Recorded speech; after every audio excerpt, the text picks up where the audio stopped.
Well, Brian Buchanan, you must be the world's greatest boyfriend. I don't know about all that. Wow.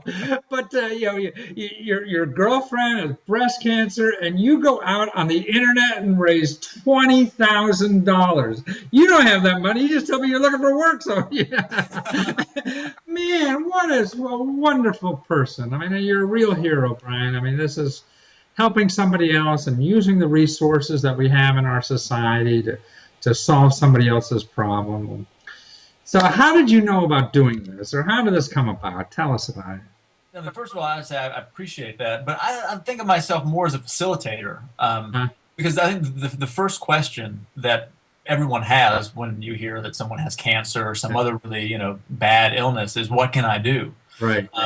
And this kind of thing, these crowdfunding sites, it gives people something to do. Huh. And I think it helped Vanessa obviously tremendously, but I think it helped the people who care about her. I wouldn't say just as much. Obviously, the money helps Vanessa a little bit more. So you're doing these people a favor to give them. It gives them a community to come to where they can. I mean, they can leave comments, words of encouragement.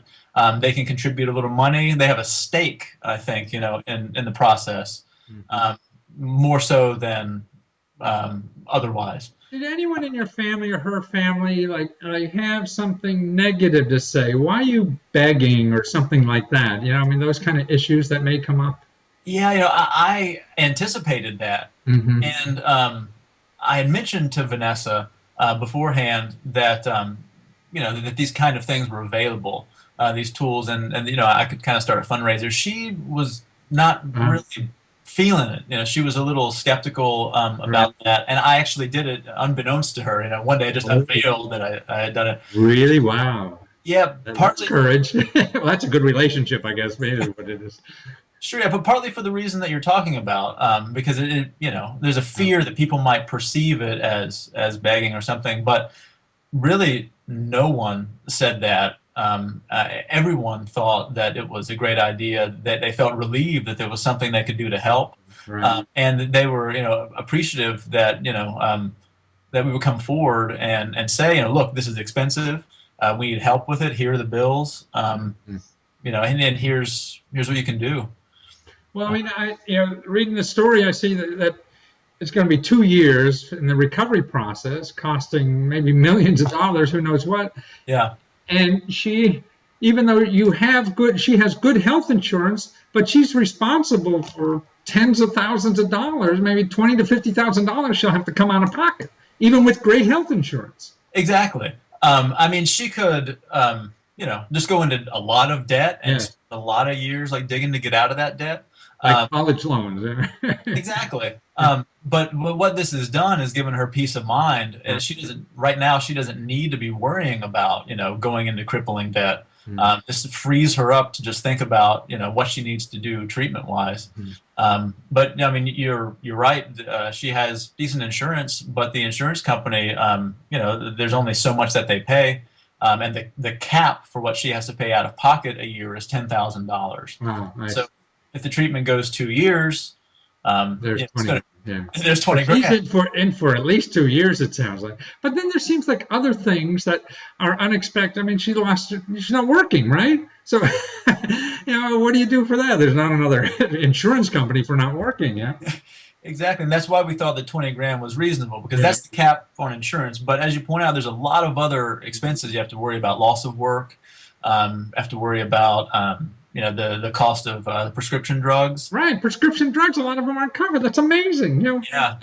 And then if you want some alternative medications or something, they're not going to handle any of that stuff. No. And any of the real stuff that may work. Yeah. Sure. And I mean, incidental things that insurance companies don't cover, but that folks need, like breast prosthetics, for example, right.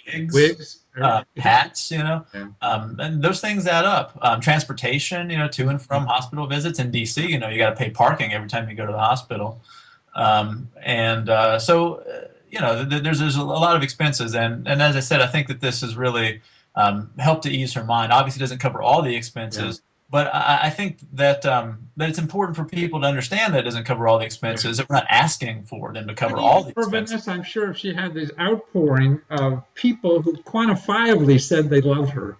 Sure. Yeah. This is the only way. No, no, wish you well and a thumbs up or anything, but man, they put out the dinero to show you they loved her, and that must be heartfelt for her to feel and to help her recovery. One other thing too is it wasn't hard to set up the website. No, it wasn't at all. And as I'm sure you know, that there are a lot of different websites Yeah. that we could have chosen for this. There are a lot of different, a lot of these crowdfunding companies.